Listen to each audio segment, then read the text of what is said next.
ನಮ್ಮ ಸುತ್ತಮುತ್ತ ನಾವು ಹಲವಾರು ವಿಭಿನ್ನ ಆಕಾರಗಳಿರುವಂತಹ ವಸ್ತುಗಳನ್ನು ಗಮನಿಸ್ತೀವಿ. ಅದರಲ್ಲೂ ಕೂಡ ಈ ವೃತ್ತದ ಆಕಾರದಲ್ಲಿರುವಂತಹ ಬಹಳಷ್ಟು ವಸ್ತುಗಳನ್ನು ನಾವು ಗಮನಿಸಬಹುದು.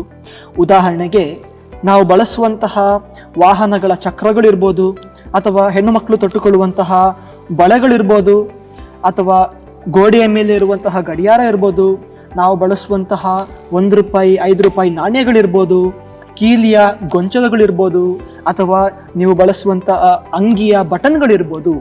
ಇವೆಲ್ಲವೂ ಕೂಡ ವೃತ್ತದ ಆಕಾರದಲ್ಲಿ ಇವೆ ಅಲ್ವಾ? ಪ್ರಿಯ ವಿದ್ಯಾರ್ಥಿಗಳೇ, ಹಿಂದಿನ ತರಗತಿಯಲ್ಲಿ ನಿಮಗೆ ಈ ವೃತ್ತ ಅಂದ್ರೇನು, ವೃತ್ತದ ಆಕಾರ ಹೇಗೆ ಇರುತ್ತೆ, ಇದರ ಒಂದು ಪರಿಚಯ ಆಗಿದೆ. ನೀವು ಈಗ ನಿಮ್ಮ ಮನೆಯಲ್ಲಿ ಗೋಡೆಯ ಮೇಲೆ ಇರುವಂತಹ ಗಡಿಯಾರವನ್ನು ಗಮನಿಸಿ. ಆ ಗಡಿಯಾರದೊಳಗೆ ನೀವು 3 ಮುಳ್ಳುಗಳನ್ನು ನೋಡಬಹುದು.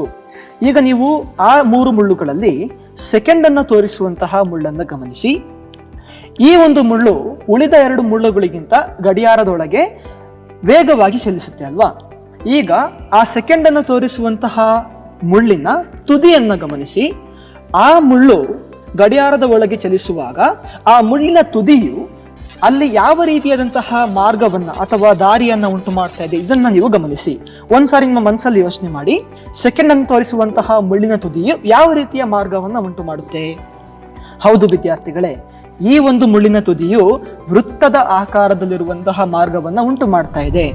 ಹಾಗಾಗಿ ಈ ಒಂದು ಅಧ್ಯಾಯದಲ್ಲಿ ನಾವು ವೃತ್ತಗಳ ಬಗ್ಗೆ ಕಲಿತೀವಿ. ಅದೇ ರೀತಿ ವೃತ್ತಗಳಿಗೆ ಸಂಬಂಧಿಸಿದಂತಹ ಕೆಲವು ಪದಗಳನ್ನು ಕಲಿತೀವಿ. ಅದೇ ರೀತಿ ವೃತ್ತದ ಕೆಲವೊಂದು ಗುಣಲಕ್ಷಣಗಳನ್ನು ನಾವು ಕಲಿತೀವಿ.